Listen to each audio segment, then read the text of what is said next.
آپ نے اب تک کلکر چینل کو سبسکرائب نہیں کیا ہے تو اس لال بٹن کو دبا کر سبسکرائب کر لے۔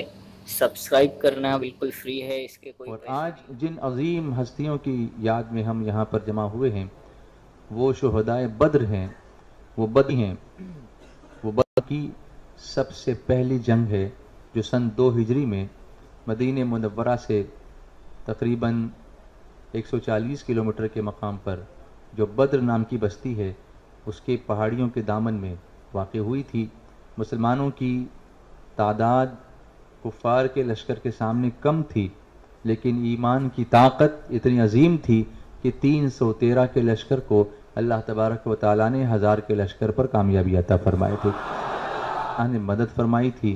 اور رسول کریم صلی اللہ علیہ وسلم کی دعاؤں کا فیض ان نفوس قدسیہ کو اللہ نے عطا فرمایا تھا جن کے دل دھڑکتے تھے تو مصطفیٰ پر نچھاور ہونے کے لیے دھڑکتے تھے۔ ہمارے دل دھڑکتے ہیں تو خون پہنچانے کے لیے، اور ان کے دل دھڑکتے تھے تو حضور کے قدموں میں خون کو بہانے کے لیے دھڑکتے تھے۔ ہماری سانسیں چلتی ہیں تو زندگی کی اگلی سانس کو پکارنے کے لیے اور بلانے کے لیے، لیکن ان کی سانسیں چلتی تھیں تو پوری امت کی سانسوں کو چلانے کے لیے، اس کے لیے قربانیاں پیش کرنے کے لیے۔ وہ شہدائے بدر ہیں جن کی یاد کی محفل آج ہم منا رہے ہیں جامع مسجد میں، گھاٹ کوپر میں، چراغ نگر میں۔ اللہ تبارک و تعالی ہماری اس چھوٹی سی سعی کو قبول فرمائے اور ہم سب کو یادگار بدر کے طفیل میں تاریخ اسلام کی یادگاریں دل میں بسانے اور اس سے سبق حاصل کر کے اپنی زندگی میں انقلاب پیدا کرنے کی توفیق عطا فرمائے۔ میں تاریخی واقعات کے ذریعے سے کچھ چیزیں آپ کے سامنے رکھوں گا۔ ظاہر سی بات ہے کہ یہ مضمون اتنا طویل ہے کہ اس کو 1 گھنٹے میں یا 1.5 گھنٹے میں سمیٹا نہیں جا سکتا، لیکن جو اہم واقعات ہیں کروں گا۔ اور چونکہ الحمدللہ میں نے 3 مرتبہ بدر کے میدان کی زیارت کا شرف حاصل کیا ہے، میں نے وہاں کی مٹی دیکھی ہے، میں نے وہاں کی خاک اپنی آنکھوں سے لگائی ہے، میں نے شہدائے بدر کی قبر پر حاضر ہو کر ان کی بارگاہ میں فاتحہ اور قصیدہ بردہ شریف کا نذرانہ اور ایصال ثواب کا تحفہ پیش کرنے کی سعادت حاصل کی ہے۔ اس لیے میں ان واقعات کو محسوس کر سکتا ہوں جو اس وقت ہوئے ہوں گے 1400 برس پہلے، اس چیز کو محسوس کر سکتا ہوں۔ اس کنویں کو میں نے دیکھا ہے جس کے اندر چاند کا عکس چمکتا تھا، جس کی وجہ سے اس مقام کو بدر کہا جاتا تھا۔ اس جگہ میں نے نماز پڑھی ہے جہاں میرے آقا نے نماز پڑھی تھی، اور جہاں پر کھڑے ہو کر دعائیں مانگی تھیں۔ جس جگہ میرے آقا کا خیمہ تھا اس جگہ کی مٹی کو چھونے کا شرف بھی مجھے حاصل ہوا ہے۔ اس لیے میں پریکٹیکل آپ کے سامنے بیان کر سکتا ہوں، اور یہ سعادت اللہ نے مجھے عطا فرمائی۔ اللہ آپ سب کو، ہم سب کو اس بارگاہ کی حاضری نصیب فرمائے۔ یہ بدر کیا ہے؟ آپ جانتے ہیں کہ بدر کہتے ہیں چاند کو۔ چاند جب اپنا روپ بدلتا ہے تو اس کے نام بھی بدلتے ہیں۔ ویسے تو چاند کو قمر بھی کہا جاتا ہے، آپ جانتے ہیں قمر الزمان، تو قمر کے معنی چاند کو کہتے ہیں، اور چاند کو بدر بھی کہتے ہیں۔ اس کے کئی نام ہیں۔ اس کو ہلال کب کہتے ہیں؟ جب یہ بالکل پہلی رات کا ہوتا ہے باریک، تو اسے ہلال کہا جائے گا۔ اسی لیے کہتے ہیں ہلال عید، اس کو بدر عید نہیں کہتے، اس کو ہلال عید کہتے ہیں، کیونکہ وہ بالکل باریک ہوتا ہے، بڑی مشکل سے نظر آتا ہے، تو اسے ہلال کہا جائے گا۔ لیکن جب یہی چاند کامل ہو، مکمل ہو، 14ویں کا چاند، تو اب اسے بدر کامل کہیں گے، اور عام طور پر اس کو عربی میں قمر کہا جائے گا۔ لَلشَّمْسُ يَنبَغِي لَهَا أَن تُدْرِكَ الْقَمَرَ وَلَا اللَّيْلُ سَابِقُ النَّهَارِ وَكُلٌّ فِي فَلَكٍ يَسْبَحُونَ۔ تو یہ لفظ قمر یہاں آیا، وَالْقَمَرِ إِذَا اتَّسَقَ، قرآن پاک کی آیت ہے، چاند کی قسم جب وہ پورا ہو۔ تو اب اس مقام کہتے ہیں مدینہ منورہ سے 80 میل، میں نے کہا 140 کلومیٹر آج کل کے پیمانے کے حساب سے، وہاں ایک گاؤں ہے جس کا نام ہے بدر، اس گاؤں ہی کو بدر کہتے ہیں۔ اور دور جاہلیت میں یہاں سالانہ میلہ لگا کرتا تھا۔ دور جاہلیت وہ دور ہے کہ حضور رحمت عالم صلی اللہ علیہ وسلم جب تشریف نہیں لائے تھے، اسلام جب نہیں تھا، تو وہ دور جاہلیت تھا۔ وہاں میلہ لگتا تھا اور وہاں ایک کنواں بھی تھا اور آج بھی ہے، وہ کنواں آج بھی ہے. اور اس کنویں کے مالک کا نام بدر تھا. ایک وجہ یہ، اس مقام کو بدر کہنے کی وجہ، اس کنویں کا جو مالک تھا اس کا نام بدر تھا. جیسے ہمارے یہاں پر بھی نام ہوتے ہیں بدر الدین، تو وہ بدر کے معنی چاند ہی کے ہیں، چاند. اسی لیے اس شخص کے نام پر اس گاؤں کا نام بدر رکھا گیا. اور اسی جگہ پر تاریخ اسلام کی وہ سب سے پہلی جنگ ہوئی ماہ رمضان میں 17 تاریخ کو سن 2 ہجری میں، کہ یہ پہلی جنگ، اس میں اللہ نے مسلمانوں کو عظیم فتح عطا فرمائی. اور قرآن میں اللہ تعالیٰ نے جنگ بدر کے دن کا نام یوم الفرقان رکھا. سورہ انفال کی آیتیں اگر آپ پڑھیں گے تو، اور جگہ جگہ پر اس کا تذکرہ اللہ تعالیٰ نے قرآن پاک میں فرمایا ہے. یوم الفرقان، یوم کے معنی ہوتے ہیں دن، فرقان تفریق کرنے والا، حق اور باطل کی تمیز پیدا کرنے والا. قرآن پاک میں ایک سورت ہے، سورت کا نام بھی سورہ فرقان ہے. تو اس دن کا نام اللہ نے یوم الفرقان رکھا. اس دن حق حق ہو گیا اور باطل الگ ہو گیا، دونوں میں فرق ہو گیا کہ حق کیا ہے اور باطل کیا ہے. قرآن جاء الحق وزهق الباطل ان الباطل کان زہوقا. اے محبوب تم فرما دو کہ حق آیا اور باطل گیا. بے شک باطل تو جانے ہی کے لیے، باطل جا کر رہتا ہے کب؟ جب حق آتا ہے. یہی چیز ہم کو سبق دے رہی ہے کہ اگر ہم چاہتے ہیں کہ باطل جائے تو ہمیں آنا ہوگا.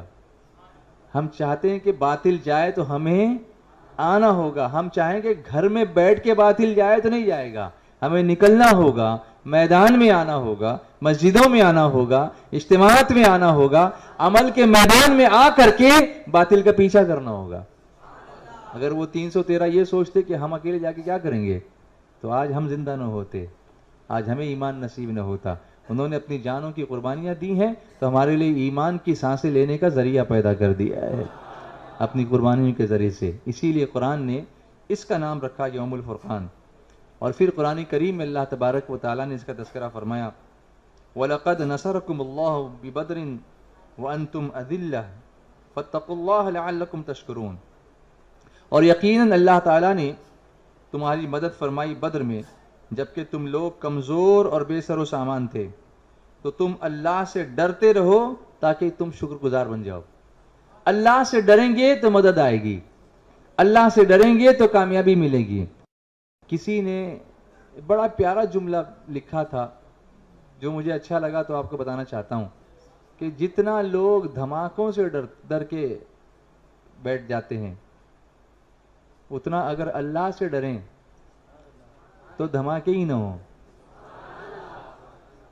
جتنا دھماکوں سے ڈرتے ہیں، جتنا گولیوں کی آوازوں سے ڈرتے ہیں، اگر اس سے زیادہ اللہ سے ڈریں یا دھماکے کی آواز سن کر مسجد میں آنے کی بجائے اذان کی آواز سن کے آنے لگ جائیں تو دھماکے کی آوازیں ہی بند ہو جائیں. لیکن ہم اذان کی آواز پر نماز کے لیے نہیں آ رہے ہیں، ہمیں کوئی خوف نماز کے لیے لاتا ہے. کل دیکھیے کتنے میسیجز، کیا ایسا واقعی ہوگا؟ کیا ایسا واقعی ہوگا؟ یقیناً جب اللہ چاہے گا ہوگا، کہ جب میرے آقا نے خبر دی تو ضرور ہوگا. لیکن میں نے کہا تم اس کا انتظار کر رہے ہو سبحان الملک القدوس پڑھنے کے لیے؟ سبحان القدوس ربنا القدوس آج کیوں نہیں پڑھتے؟ جب میرے آقا نے پڑھنے کا حکم دیا اس وقت تو پڑھو، لیکن اس سے پہلے بھی پڑھو نا. یہ تقدیس کے کلمات ہیں، یہ تسبیح کے کلمات ہیں. جب پڑھتے رہو گے تو اللہ مصیبتوں کو آنے سے پہلے ہی دور فرما دے گا. کیونکہ حدیث پاک میں میرے آقا علیہ الصلوۃ والتسلیم کا فرمان موجود ہے. میرے آقا علیہ الصلوۃ والتسلیم فرماتے ہیں یہ چاہے کہ مصیبت کے وقت اس کی دعائیں قبول ہوں، اسے چاہیے کہ آرام کے زمانے میں دعائیں زیادہ مانگا کرے. لیکن ہم آرام کے زمانے میں دعائیں نہیں مانگتے، ہم جلدی بھاگنے کے چکر میں ہوتے ہیں. نتیجہ یہ ہوتا ہے کہ تکلیفیں آتی ہیں اور پھر بائی ڈیفالٹ ہم دعائیں مانگنے لگ جاتے ہیں. بائی چوائس دعا مانگو، بائی چانس نہیں. بائی چوائس اگر کرو گے تو پھر وہ چانس ہی نہیں آئے گا.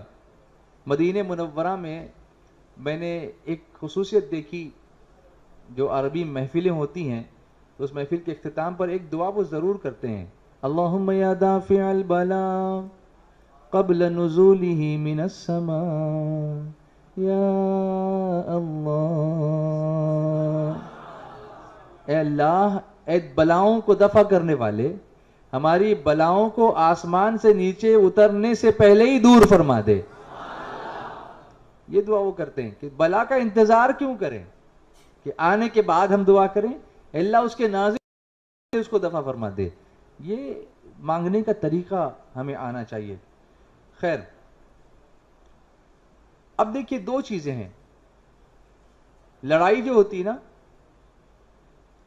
اس میں ایک لڑائی کو کہتے ہیں غزوہ اور ایک کو کہتے ہیں سریہ۔ غزوات اور سرایا میں فرق یہ ہے کہ جس لڑائی میں، جس جنگ میں حضور رحمت عالم صلی اللہ علیہ وسلم نے بنفس نفیس بذات خود شرکت فرمائی اسے غزوہ کہیں گے، اور جس جنگ میں حضور علیہ الصلوۃ والتسلیم نے صحابہ کو بھیجا، خود نہیں گئے، اس کو سریہ کہیں گے۔ ایک ہے تو سریہ اور کئی ہوں تو سرایا، اس کی جمع ہے۔ یہ غزوہ بدر ہے، غزوہ۔ اب جب غزوہ کہا تو ہم سمجھ جائیں گے کہ اس غزوے میں، اس جنگ میں میرے آقا علیہ الصلوۃ والتسلیم خود شریک ہوئے ہیں۔ سبحان اللہ، بولیے نا، پیار سے بولیے۔ سن 2 ہجری ماہ رجب المرجب، اب جنگ بدر ہو رہی ہے کب؟ ماہ رمضان میں، اور میں رجب کی بات بتا رہا ہوں، سال وہی ہے 2 ہجری کا۔ حضور رحمت عالم صلی اللہ علیہ وسلم نے حضرت عبداللہ ابن جہش رضی اللہ تعالیٰ عنہ، یہ حضرت عبداللہ ابن جہش ایک بڑی جلیل القدر صحابی ہیں جن کا مزار سیدنا امیر حمزہ کے ساتھ احد پہاڑ کے دامن میں ہے۔ یہ جنگ احد میں شہید ہوئے تھے۔ حضرت مصعب ابن عمیر اور حضرت عبداللہ ابن جہش، یہ دونوں سیدنا امیر حمزہ کے ساتھ ہی ہیں، وہاں پر جہاں پر وہ 4 دیواری بنی ہوئی، اس کے اندر آپ کے مزارات موجود ہیں۔ تو ان کو سرکار علیہ الصلوۃ والتسلیم نے امیر لشکر بنایا اور 8 یا 12 مجاہدین کو، مہاجرین کو ایک جگہ پر جنگ کے لیے بھیجا۔ 2 آدمی ایک اونٹ پر سوار تھے۔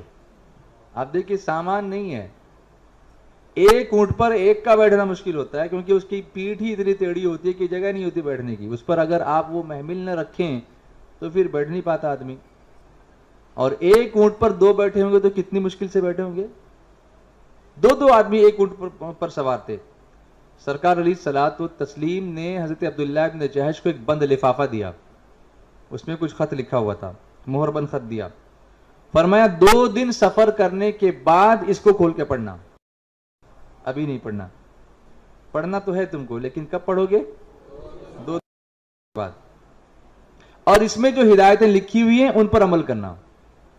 اللہ اکبر! سرکار علیہ الصلوۃ والتسلیم کو اللہ نے کیا کیا اختیارات عطا فرمائے اور کیسا کیسا علم عطا فرمایا، ذرا محبت سے جھوم کے بول لیجئے سبحان اللہ۔ جب خط کھول کر پڑھا 2 دن کے بعد تو اس میں لکھا ہوا تھا کہ طائف اور مکہ، اس کے درمیان ایک جگہ جس کا نام ہے نخلا، وہاں پر ٹھہر کر قریش کے جو قافلے آتے ہیں مکہ مکرمہ سے، کفار قریش کے، ان پہ نظر رکھو، ان پہ دھیان دو، اور صورتحال کی خبر ہمیں برابر دیتے رہو۔ اس وقت کوئی الیکٹرانک سسٹم تو تھا نہیں کہ فون کر کے بول دیا، جب موبائل کے اوپر واٹس ایپ پر ٹیکسٹ کر دیا، یہ تو سسٹم تھا نہیں۔ لوگ بھیجنے پڑتے تھے کہ جا کر یہ بتا کر کے آؤ، تو لوگ وہاں سے جاتے تھے اور بتا کے آتے، 2 دن کا سفر کر کے جاتے تھے، پھر واپس آتے تھے بتا کر کے۔ اور یہ بڑا ہی خطرناک کام تھا کیونکہ دشمن کی راہ گزر تھی، وہ وہیں سے گزرتے تھے۔ اب 10-12 آدمیوں کو بھیجا ہے، ان کا تو پورا قافلہ گزرتا تھا، موت کے منہ میں جانے کے برابر تھا، لیکن میرے آقا نے فرما دیا۔ تو یہ صحابہ کرام جانثار صحابہ تھے، بے دھڑک یہ پہنچ گئے۔ اتفاق یہ تھا کہ رجب کی آخری تاریخ کو یہ لوگ نخلا میں پہنچے، اور اسی دوران کفار قریش کا ایک قافلہ آ گیا جس میں عمرو بن الحضرمی، عبداللہ ابن مغیرہ، ان کے 2 لڑکے عثمان اور نوفل، اور حکم بن کیسان، یہ سارے کفار قریش اس وقت موجود تھے۔ اونٹوں پر کھجور تھے، مال تجارت تھا۔ امیر سریہ حضرت عبداللہ ابن جہش رضی اللہ تعالیٰ عنہ نے اپنے ساتھیوں سے فرمایا کہ اگر ہم ان قافلے والوں کو چھوڑیں، ہم کو حکم کیا ہے کہ ہم اس کی خبر دیں حضور کو کہ کیا چل رہا ہے، لیکن اگر ہم ان کو صرف چھوڑ دیتے ہیں ایسے ہی، تو یہ لوگ مکہ مکرمہ پہنچ کر، انہوں نے ہم کو دیکھ تو لیا ہے، مکہ مکرمہ پہنچ کر قریش کو بتا دیں گے کہ مسلمان یہاں پر ٹھہرے ہوئے ہیں. یہ تاریخی واقعات ہیں. اکثر ہسٹری کا سبجیکٹ جو نا لوگ آسانی سے سنتے نہیں ہیں، کلاس میں بھی ہسٹری کے سبجیکٹ میں سو جاتے ہیں، اس لیے ابھی سو نہیں جانا، کیونکہ یہ ہسٹری میں اسلام کی ہسٹری آپ کے بتا رہا ہوں، یہ مجاہدین اسلام کی ہسٹری میں آپ کے بتا رہا ہوں، یہ سرور کائنات کی تاریخ میں آپ کو بتا رہا ہوں، یہ صحابہ کرام کے جوش اور ولولے کی تاریخ میں آپ کو سمجھانے جا رہا ہوں، تاکہ اس کے ذریعے ہمارے ایمان کو تازگی ملے اور شہدائے بدر کی یاد کے ذریعے سے اللہ ہمارے ایمان کی حفاظت فرمائے. تو کسی کو سونا نہیں، جاگتے رہنا انشاءاللہ. تو یہ وہاں جا کر کے بولیں گے اور ہم لوگوں کو یا تو قتل کریں گے یا گرفتار. چنانچہ اب یہ ڈائلیما تھا کہ اگر چھوڑ دیتے ہیں تو ایسا کریں گے، اور اگر جنگ کرتے ہیں تو ہے تاریخ رجب کی آخری. اور رجب کون سا مہینہ ہے؟ اللہ کا مہینہ ہے، جس میں جنگ و جدال حرام اس زمانے میں بھی تھا اور آج بھی ہے، کیونکہ یہ منہا اربعۃ حرم میں سے ایک شہر مبارک ہے. 4 حرمت والے مہینوں میں سے ایک حرمت والا مہینہ کون سا ہے؟ رجب المرجب کا. تو آج تو جنگ نہیں کر سکتے، شعبان آئے گا تو بات الگ ہے، لیکن آج تو تاریخ رجب کی آخری ہے، اور آج نہیں کریں گے تو یہ چلے جائیں گے. تب کیا جائے؟ آخر یہی ہوا کہ ان سے جنگ کرنی چاہیے اور جان کے خطرے کو دفع کرنا چاہیے. چنانچہ حضرت واقد ابن عبداللہ تمیمی رضی اللہ تعالیٰ عنہ نے تیر چلایا، پہلا تیر، اور ایسا تیر مارا کہ وہ عمرو بن الحضرمی کو لگا اور وہ اسی تیر سے قتل ہو گیا. اور دوسرے جو دوسرے لوگ تھے عثمان اور حکم، ان کو ان لوگوں نے گرفتار کر لیا، اور نوفل جو تھا وہ بھاگ نکلا. حضرت عبداللہ ابن جہش ان لوگوں کو گرفتار کر کے اور ان کے اونٹوں پر لدے ہوئے جو سامان تھا اس کو لے کر مال و اسباب کو مال غنیمت بنا کر مدینہ منورہ لوٹ آئے، اور حضور علیہ الصلوۃ والتسلیم کی خدمت نے اس مال کا 5واں حصہ پیش کیا. مال غنیمت تھا سرکار کی خدمت میں.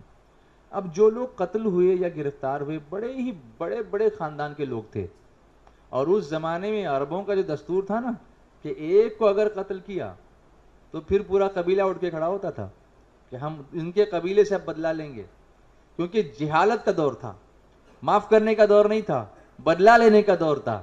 معاف کرنے کا دور تو میرے مصطفیٰ کی اعلان نبوت کے بعد شروع ہوا ہے، قیامت کے بعد شروع ہوا ہے، کہ جان کے دشمن کو بھی امان اگر کوئی دیتا ہے وہ رحمت للعالمین ہی کی بات، ورنہ یہ دستور نہیں تھا. خاندان تھی، نسلم بعد نسلن جنگ چلتی رہتی تھی، تو یہ لوگ ایسے چھوڑنے والے تو نہیں تھے.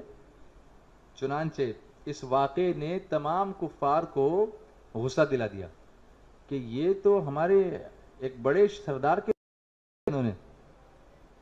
چنانچہ اس کے بعد جو بھی لڑائیاں ہوئیں، یہ میں بیک گراؤنڈ بتا رہا ہوں، بدر ابھی شروع نہیں ہوا ہے، اس کے بعد بدر ہوئی یا احد کی جنگ ہوئی یا اس کے بعد حنین کی جنگ ہوئی، جتنی بھی لڑائیاں ہوئی ان سب لڑائیوں کا ایک سبب جو تھا وہ یہ قتل تھا، کہ یہ اس طریقے سے جو معاملہ ہوا.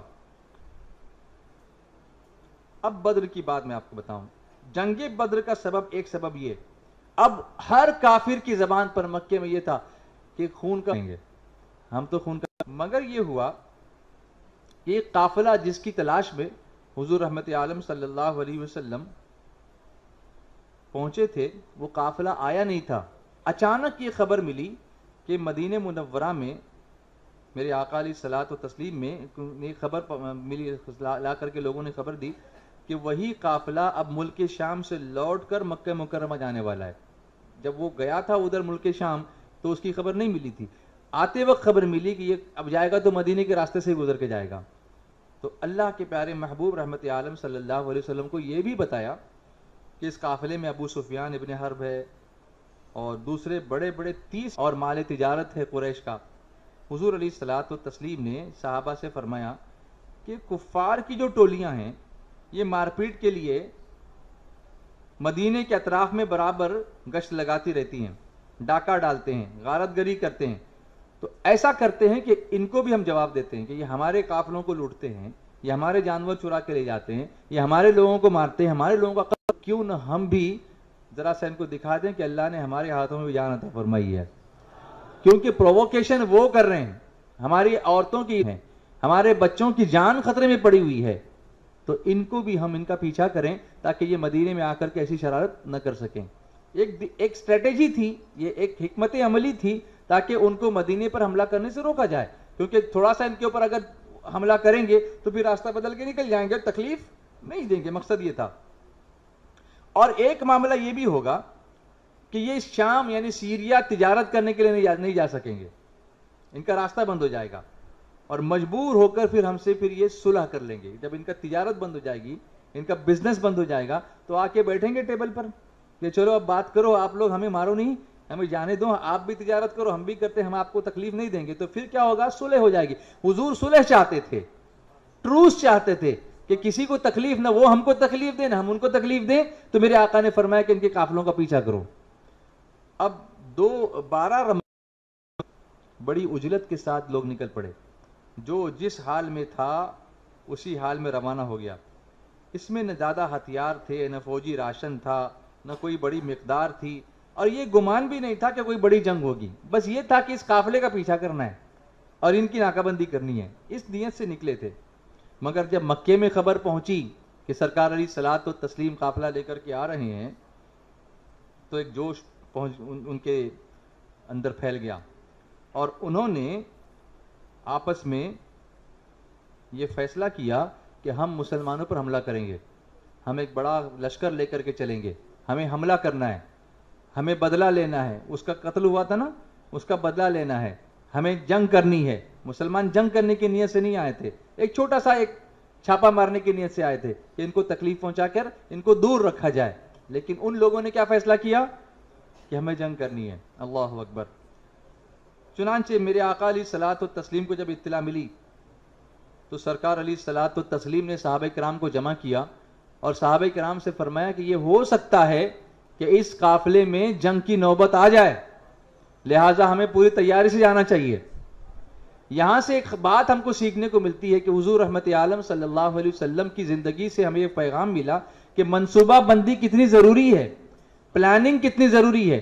ہم لوگ کوئی بھی کام کرتے ہیں تو کوئی پلاننگ نہیں کرتے، بس اپنی بر کر دیا، اس کی مرضی میں اس نے کر دیا، ایسا نہیں کرنا چاہیے، بلکہ مل کر مشورہ کر کے پلاننگ کرنی چاہیے، تاکہ اچھی پلاننگ کے ساتھ جو کام ہوتا ہے وہ پوری ملت کے فائدے کا کام ہو جاتا ہے۔ تو صحابہ کرام کو جمع کیا بڑے جوش و خروش کا۔ اب اس میں صدیق اکبر تھے، سبحان اللہ، فاروق اعظم تھے، سبحان اللہ، اور دوسرے مہاجرین تھے۔ سب نے کہا حضور ضرور جنگ کریں گے، لیکن حضور رحمت عالم صلی اللہ علیہ وسلم انصار کا منہ دیکھ رہے تھے۔ انصار جانتے ہیں وہ کون سے صحابہ ہیں؟ جو مدینے میں تھے، مدینے والے صحابہ کو انصار کہتے ہیں، اور مکے سے جو آئے تھے ان کو مہاجرین کہتے ہیں، جو ہجرت کر کے آئے تھے ان کو مہاجرین کہتے ہیں۔ تو حضور مہاجرین کیوں نہیں، انصار کو دیکھ رہے تھے، اور انہوں نے اس بات کا عہد کیا تھا، حضور سے یہ وعدہ کیا تھا کہ جب تک کوئی مدینے پر حملہ نہیں کرتا اس وقت تک ہم تلوار نہیں اٹھائیں گے، یہ عہد کیا تھا انہوں نے۔ اور یہاں معاملہ تھا مدینے سے باہر نکل کے جنگ کرنے کا، کیونکہ مدینے پر وہ لوگ نہیں آئے تھے، اب باہر نکلنا تھا، راستے میں جا کے پکڑنا تھا۔ تو حضور نے انصار کو دیکھا کہ کیا تم چلو گے؟ سوالیہ نشان چہرے پر تھا کہ تمہارا عہد تو اس وقت ہے، وعدہ اس وقت ہے جب مدینے میں کوئی حملہ کرے، لیکن اس وقت معاملہ کیا ہے؟ مدینے پہ حملہ کرنے کا نہیں ہے، بلکہ مدینے سے باہر نکل کر۔ اب حضرت ابن عبادہ رضی اللہ تعالیٰ عنہ جو قبیلہ خزرج کے سردار تھے، دو قبیلے تھے مدینے میں، ایک اوس تھا ایک خزرج تھا، بڑے قبیلے تھے مدینے کے، بڑے مشہور قبیلے۔ ان کے سردار حضرت سعد ابن عبادہ رضی اللہ تعالیٰ عنہ، انہوں نے حضور کے چہرے انور کو دیکھا، میرے آقا کا چہرہ دیکھ کر یہ بول اٹھے، یا رسول اللہ، کیا آپ کا اشارہ ہماری طرف ہے؟ کیا آپ ہم سے پوچھنا چاہتے ہیں؟ خدا کی قسم ہم وہ جان دینے والے لوگ ہیں کہ اگر آپ اشارہ کرو تو ہم سمندر میں کودنے کے لیے تیار ہیں۔ وہ وعدہ ہم نے کیا ہوگا، عہد کیا ہوگا کہ کوئی چڑھائی کرے گا تب ہم ماریں گے یا تلوار اٹھائیں گے، لیکن حضور اگر آپ اشارہ کر دیں نا تو وہ عہد کی بات نہیں ہے، آپ کے ایک اشارے کی بات ہے۔ تڑپ کے بولو، محبت سے بولو۔ اسی طرح حضرت مقداد ابن اسود رضی اللہ تعالیٰ عنہ ایک اور معزز سردار تھے، انہوں نے جوش میں آ کر کہا، یا رسول اللہ صلی اللہ تعالیٰ علیہ وسلم، ہم حضرت موسیٰ علیہ السلام کی قوم کی طرح نہیں ہیں، آپ نے تراویح میں آیت سنی ہوگی، حضرت کی موسیٰ علیہ السلام کی قوم نے موسیٰ علیہ السلام سے کہا تھا کہ اے موسیٰ تم اور تمہارا خدا جا کے لڑو، وَنَحْنُ ہَا هُنَا قَاعِدُونَ، ہم تو یہاں بیٹھے ہیں، تم اور تمہارا خدا جا کے لڑو، ہم تمہارے ساتھ لڑنے کے لیے آنے والے نہیں ہیں۔ تو انہوں نے کہا کہ یا رسول اللہ صلی اللہ تعالی علیہ وسلم، ہم حضرت موسیٰ کی قوم کی طرح سے نہیں ہیں، بلکہ خدا کی قسم ہم آپ پر اپنی جان نچھاور کرنے والے ہیں، ہم آپ کے دائیں لڑیں گے، ہم آپ کے بائیں لڑیں گے، ہم آپ کے آگے لڑیں گے، ہم آپ کے پیچھے لڑیں گے یا رسول اللہ۔ محبت سے بولو، کیا جان نثار ہے، آپ بھی جان نچھاور کر کے بولو اور محبت سے بولو۔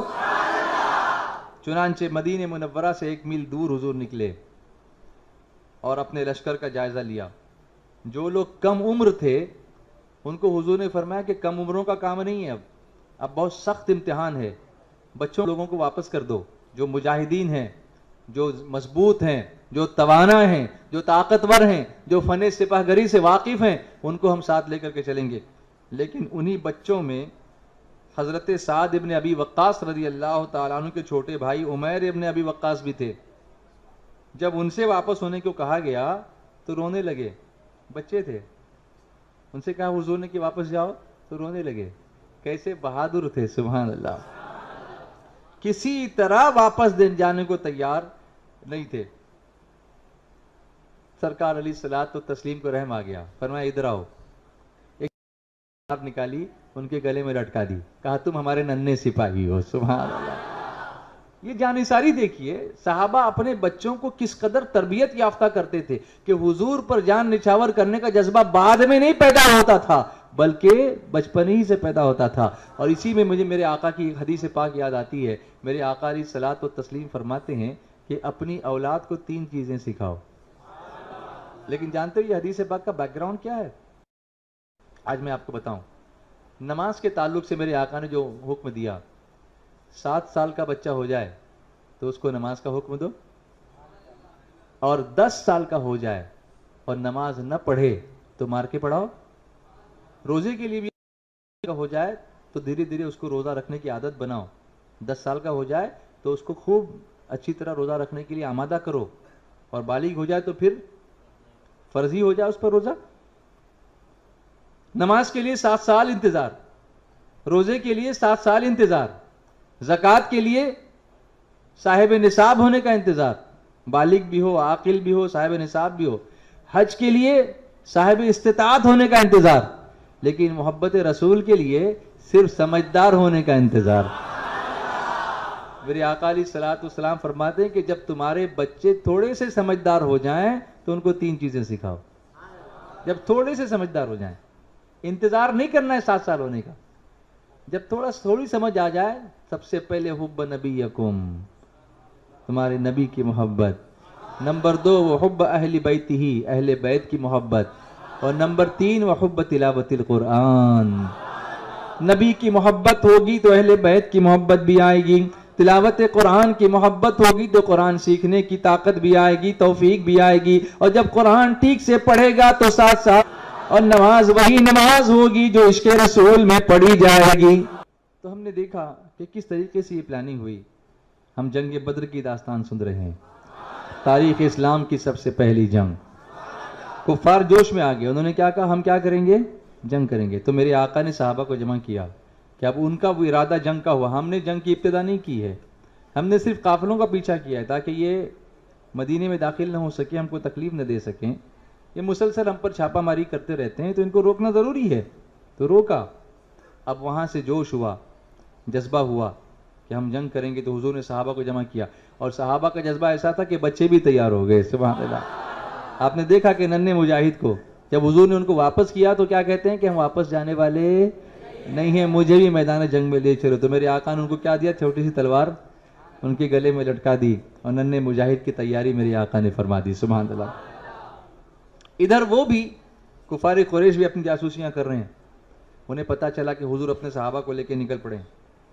ابھی تک ابو سفیان مسلمان نہیں ہوئے ہیں، وہ بعد میں مسلمان ہوئے تھے، فتح مکہ کے بعد سن 8 ہجری میں۔ یہ سن کتنی چل رہی ہے، 2 ہجری، ابھی کتنے سال باقی ہیں، 6 سال۔ تو وہ کس کی صف میں ہے ابو سفیان؟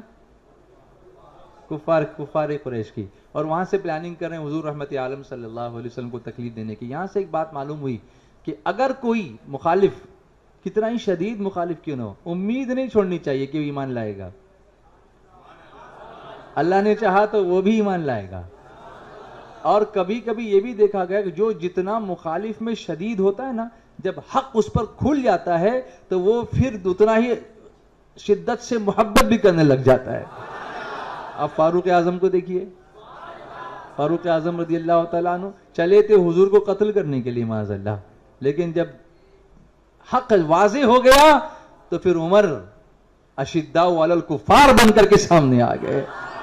بولو نا، تڑپ کے بولو اور محبت سے بولو۔ تو اب یہ کفار قریش جو ہے وہاں سے نکلے۔ ابو سفیان نے کیا کیا، وہ جو قافلہ شام کا نکل کے آ رہا تھا اس میں ابو سفیان بھی تھا، اس نے راستہ بدل دیا۔ خبر مل گئی کہ مسلمان نکل پڑے ہیں تو اس نے راستہ بدل دیا۔ یہ آنکھ مچولی ہو رہی ہے اب، اور اس زمانے میں کتنا مشکل رہا ہوگا۔ آج بھی بدر پہنچ کر زیارت کرنا آسان نہیں ہے۔ آج بھی یہ اولڈ مکہ روڈ پر ہے، یہ اولڈ مکہ روڈ پر، اس کو کہتے ہیں طریق الہجرہ۔ جو نیا روڈ بنایا گیا ہے مکے سے مدینہ، وہ بڑا چوڑا روڈ ہے اور ہائی وے ہے بہت بڑا زبردست ایکسپریس وے، لیکن پرانا روڈ جو ہے وہ ڈیول وے ہے، ڈیول کیریج وے، ڈبل روڈ جو ہوتا ہے نا اتنا ہی ہے۔ اور اس پر سے جانا، اس وقت جب راستے نہیں تھے، کسی راستہ دکھانے والے کو ساتھ میں لے کے چلنا پڑتا تھا اونٹوں پر بیٹھ کر۔ ہم اپنے سے راستہ نہیں نکال سکتے تھے، کیونکہ ریت ایسی اڑتی ہے کہ ہوا کا ایک جھونکا آیا تو ریت کا ایک ٹیلا ابھی یہاں تھا، پورا ٹیلا ہٹ کے وہ آگے بن جاتا ہے، تو راستہ سمجھ میں کیسے آئے گا؟ اس زمانے میں نکلنا اللہ کی راہ میں، پانی کا ٹھکانہ نہیں، کھانے کا ٹھکانہ نہیں، ہتھیار کا ٹھکانہ نہیں، جانوروں کا ٹھکانہ نہیں، سامان کا ٹھکانہ نہیں، سپاہی جتنے چاہیے ویسے نہیں، لیکن صرف بھروسہ ہے تو اللہ کی ذات پر بھروسہ ہے، رسول اللہ کے کرم پر بھروسہ ہے۔ جو جان مانگو تو جان دیں گے، جو مال مانگو تو مال دیں گے، مگر نہ ہوگا یہ ہم سے ہرگز نبی کا جاہو جلال دیں گے۔ یہ نکلے ہیں، سبحان اللہ۔ ابو سفیان بچ کے نکل گیا اور اس نے قریش کو ایک تیز رفتار قاصد بھیجا۔ اب اس میں طریقے کیا ہوتے تھے سفر کے اندر؟ کچھ لوگ اونٹوں پہ چلتے تھے، کچھ لوگ خچر پہ چلتے تھے، کچھ لوگ پیدل چلتے تھے، کچھ لوگ گھوڑے پہ چلتے تھے۔ تو سفر کی کوئی خبر پہنچانی ہوتی نا تو قافلہ تو اونٹوں کا آہستہ آہستہ چلتا رہتا، اور گھڑ سوار کو بھیجتے کہ چل یہ پیغام لے کے تو آگے پہنچ جا، اگلی منزل پر یہ پیغام پہنچا دینا کہ پیچھے سے ہم لوگ، سچویشن ادھر جو ہے وہ ایسی ایسی ہے۔ اس طریقے سے ابو سفیان نے قریش کا ایک تیز رفتار قاصد بھیجا اور یہ کہا کہ اب تم لوگ اپنے اپنے گھروں کو واپس لے جاؤ، لوٹ جاؤ، اب یہاں نہیں آنا، کیونکہ یہ لوگ مدینے سے جنگ لینے کا کوئی مطلب نہیں ہے۔ یہ کس نے کہا؟ ابو سفیان نے۔ کہاں خبر بھیجی؟ آپ لوگ سو رہے ہیں کیا؟ کہاں خبر بھیجی؟ مکہ مکرمہ۔ کیا مشورہ دیا؟ کہ تم لوگ ادھر آنے کی اب تیاری مت کرو، تم واپس اپنے گھر کو لوٹ جاؤ۔ اب یہ خط ان کو اس وقت ملا جب یہ مقام جوحفہ میں تھے۔ مکے سے اگر باہر نکلتے ہیں، وادی الحجون اس سے گزرتے ہیں، ساری چیزیں دیکھی ہوئی ہیں الحمدللہ۔ راستے میں ایک وادی پڑتی ہے مقام جوحفہ، وہاں پر یہ لوگ تھے۔ کون؟ یہ قریش، کفار قریش۔ وہاں خط جب پڑھا تو ایک قبیلے کے سردار نے کہا کہ اب مسلمانوں سے لڑنے کی کوئی ضرورت نہیں ہے، چنانچہ ہم کو واپس لوٹ جانا چاہیے۔ لیکن ابو جہل لڑ گیا، اور تھا جاہلوں کا ہی باپ نا، کیونکہ اس کی موت یہاں لکھی ہوئی تھی۔ وہ اکڑ گیا کہ نہیں، ہم جنگ کریں گے، ہم واپس لوٹ کے نہیں جائیں گے۔ اس نے کہا خدا کی قسم، وہ اپنے خدا کی قسم کھا رہا ہے کہ ہم بدر تک جائیں گے اسی شان کے ساتھ۔ دیکھو جب تکبر کوئی کرتا ہے نا تو اللہ کو وہ بات پسند نہیں آتی، اس کو اس کے انجام تک اللہ پہنچا ہی دیتا ہے۔ تو یہ تکبر کر رہا تھا کہ ہم بدر تک جائیں گے، لڑائی نہیں کریں گے تو کیا ہوا، لڑنا نہیں ہے نا، لیکن جانے سے کیا پرابلم ہے، جائیں گے ہم۔ یہ کہہ رہا ہے کہ لڑائی نہیں کرنی ہے تو ٹھیک ہے، ہم بدر تک جائیں گے، وہاں اونٹ ذبح کریں گے، خوب کھائیں گے، کھلائیں گے، شراب پیئیں گے، ناچیں گے، گائیں گے، مزہ کریں گے اور واپس آ جائیں گے۔ یہ اس نے تجویز رکھی تاکہ تمام عرب کے جو قبیلے ہیں ان پر ہمارا دبدبہ بڑھ جائے، ہماری شوکت کا، کہ ہم کتنے عظیم لوگ ہیں، اس کے حساب سے کہ ہم جو ہے جنگ نہیں کرنی تھی تب بھی آئے اور ہم نے اپنا دبدبہ دکھایا۔ اور یہاں عرب والوں کو پتا چلے کہ قریش کتنے مضبوط ہیں. لیکن 2 قبیلے ایسے تھے جن کو ابو جہل کی رائے پسند نہیں آئی, وہ واپس لوٹ گئے. لیکن قریش ابو جہل کے ساتھ ہو گئے. انہوں نے کہا تو ہمارا سردار ہے تو ہم ساتھ میں چلیں گے. تو باقی کفار قریش جو ہے وہ واپس لوٹ گئے. اب کفار بدر پہنچے, اور پہلے وہ لوگ بدر پہنچے اور اچھی جو مناسب جگہ تھی اس پر جا کر کے انہوں نے پہلے قبضہ جما لیا, جہاں پر پانی موجود تھا, جہاں پر زمین تھوڑی سخت تھی, ایسی جگہوں پر جا کے قبضہ جما لیا. سرکار علیہ الصلوۃ والتسلیم کو یہ بات معلوم ہوئی. میرے آقا نے کسی کو بھیجا, جا کر ذرا دیکھو کون کون لوگ آئے ہیں, جنگ میں کون کون لوگ آئے ہیں. تو بتایا گیا, میرے آقا علیہ الصلوۃ والتسلیم کو خبر دینے والے غلاموں نے بتایا کہ فلاں ہے, ابو جہل ہے, سہیل بن عمرو ہے, عمرو بن عبد ودود ہے, عباس بن عبد المطلب ہیں, ربیہ ابو البختری ہیں, حکیم بن حزام ہیں, نوفل بن خویلد ہیں, حارث بن عامر ہیں, نظر بن حارث ہیں. یہ سارے لوگ قریش کے بڑے بڑے ہیں. میرے آقا نے مسکرا کے فرمایا مسلمانوں سن لو, مکے نے اپنے جگر کے ٹکڑوں کو تمہاری گود میں ڈال دیا ہے. سبحان اللہ, نبی کی زبان کیسی ہوتی ہے. سبحان مکرمہ والوں نے کیا کیا ہے, اپنے جگر کے ٹکڑے لا کے تمہارے قدموں میں ڈال دیے ہیں. اب وہ دن آئے گا جب ہمارا دن ہوگا. سبحان اللہ, محبت سے بولو. میرے آقا علیہ الصلوۃ والتسلیم تشریف لائیں بدر کے میدان میں, لیکن پہلے قریش پہلے ہی پہنچ چکے تھے. انہوں نے کنویں کی جگہ پر پہلے ہی قبضہ کر لیا تھا. حضور جہاں پر پڑاؤ فرماتے ہیں وہاں کوئی کنواں نہیں ہے, پانی نہیں ہے, چشمہ نہیں ہے, اور زمین اتنی ریتیلی تھی کہ گھوڑوں کے پیر زمین میں دھنستے تھے, گھوڑے چل نہیں سکتے تھے. ریت کی زمین میں اونٹ چل سکتا ہے, گھوڑا نہیں چل سکتا. آپ بھی نہیں چل سکتے, میں بھی نہیں چل سکتا. وہ تو اونٹ ہی ہے جس کو ریگستان کا جہاز کہتے ہیں, تو وہ چل سکتا تھا. یہ دیکھ کر ایک صحابی نے کہا یا رسول اللہ, آپ نے پڑاؤ کے لیے جس جگہ کو منتخب کیا ہے, جہاں رکنے کے لیے, ٹھہرنے کے لیے, یہ وحی کی وجہ سے ہے, اللہ نے وحی فرمائی ہے, یا کوئی جنگی تدبیر ہے, کوئی حکمت عملی, کوئی اسٹریٹجی ہے؟ میرے آقا علیہ الصلوۃ والتسلیم نے فرمایا اس پہ کوئی وحی نازل نہیں ہوئی ہے. تو وہ صحابی کہتے ہیں کہ حضور میری رائے یہ ہے کہ ہم کچھ آگے بڑھ کر پانی کے چشموں پہ قبضہ کر لیں, کیونکہ پانی یہاں لگے گا, جب لڑیں گے تو پانی چاہیے, اس کے بغیر, اور چونکہ ماہ رمضان بھی ہے, دن میں جنگ کرنی ہے, تاکہ کفار جن کنووں پر قابض ہیں وہ بیکار ہو جائیں. ہم چشموں کا پانی جب نکالیں گے تو کنووں میں پانی نہیں جائے گا. یہ بھی ایک حکمت عملی تھی. جنگ صرف تلواروں سے نہیں لڑی جاتی, جنگ دماغ سے بھی لڑی جاتی ہے, جنگ حکمت سے بھی لڑی جاتی ہے. مسلمانوں, اگر تمہیں کسی زندگی کے مرحلے پر اگر کوئی رہنما چاہیے تو رہنما میرے آقا کی زندگی ہے, اور ان کے پیارے صحابہ کرام ہیں جنہوں نے یہ جنگ دماغ سے بھی لڑ کر کے ہم کو دکھا دیا ہے کہ اللہ نے جو دماغ دیا ہے اس کا استعمال ہمیں کیسے کرنا چاہیے, حکمت عملی کرنی چاہیے, تدبیر کرنی چاہیے. تو میرے آقا نے اس رائے کو پسند فرمایا اور چشموں پہ قبضہ کر لیا, پانی کے چشمے تھے اس پہ قبضہ کر لیا. اور اللہ کی شان یہ ہوئی کہ بارش بھی ہو گئی. محبت سے بولو. حضور جہاں جائیں گے رحمت کے بادل برستے ہیں. ماہ رمضان ہے, ماہ رمضان ہے, ماہ رمضان ہے. بارش بھی ہو گئی. اب بارش ہونے کی وجہ سے کیا ہوا, ان لوگوں نے جس جگہ پر قبضہ جمایا تھا نا وہاں مٹی تھی, مسلمانوں نے جہاں قبضہ جمایا تھا نا وہاں ریت تھی, پیر دھنستے تھے. بارش کی وجہ سے وہ جگہ کیچڑ والی ہو گئی, اور حضور جہاں تھے وہ جگہ ریت کی تھی. وہ بارش کی وجہ سے زمین جم گئی اور چلنے میں آسانی ہونے لگی. یہ اللہ کی مدد تھی جو بدر کے میدان میں بارش رحمت برسا کر اللہ تعالیٰ نے عطا فرمائی. اسی وجہ سے کیا ہوا, مسلمانوں نے بارش کا پانی روک کر جا بجا حوض بنا لیا, پانی غسل آ گیا. اس کو اللہ تعالیٰ نے قرآن پاک میں بیان فرمایا. اللہ تعالیٰ ارشاد فرماتا ہے وَيُنَزِّلُ عَلَيْكُم مِّنَ السَّمَاءِ مَاءً لِّيُطَهِّرَكُم بِهِ. سورہ انفال کی آیت ہے. اور اللہ نے آسمان سے پانی برسا دیا تاکہ وہ تم لوگوں کو پاک کر دے. محبت سے بولو.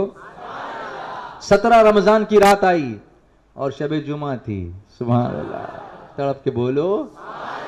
شب جمعہ بڑی برکت والی رات ہے. یہ مغفرت کی رات ہے، یہ کامیابی کی رات ہے، یہ نجات کی رات ہے، یہ درود و سلام کی رات ہے، دیدار کی رات ہے، یہ ہمارے اعمال میرے آقا کی بارگاہ میں پیش کرنے کی رات ہے، یہ فرشتوں کے حاضر ہونے کی رات ہے، یہ فرشتوں کے نزول کی رات ہے، اور جب قیامت ہوگی تو یہ قیامت کی رات ہے۔ شب جمعہ تمام فوج آرام کی نیند سو رہی تھی۔ جانتے ہیں آپ، حضرت علی سے کسی نے پوچھا تھا کہ اس رات تو تم سو نہیں سکے ہوں گے کیونکہ کل دوسرے دن جنگ شروع ہونے والی ہے۔ حضرت علی نے کہا خدا کی قسم اتنے چین سے سوئے ہیں، ہمیں کوئی ٹینشن ہی نہیں تھا، یہ اللہ کی طرف سے تھا کہ جب ہم اللہ کی راہ میں اپنی جان اور مال کو نچھاور کرنے جاتے ہیں تو اللہ تعالی ہمارے دل و دماغ کو سکون اور اطمینان عطا فرما دیا کرتا ہے۔ گھروں میں بیٹھ کر اللہ کی نافرمانی کر کے نرم گدوں پر جو سکون نہیں ملتا، وہ ریت کے بستر پر اللہ کی راہ میں جا کر کے مجاہدین کو اللہ عطا فرما دیا کرتا ہے۔ اسی لیے اللہ کی راہ میں نکلنا ہو، علم کی راہ میں نکلنا ہو، ہم لوگوں کو نیند اچھی آتی ہے ماشاءاللہ۔ اللہ تعالیٰ نے انسٹالمنٹ میں سونے کی خوبی عطا کر دی ہے۔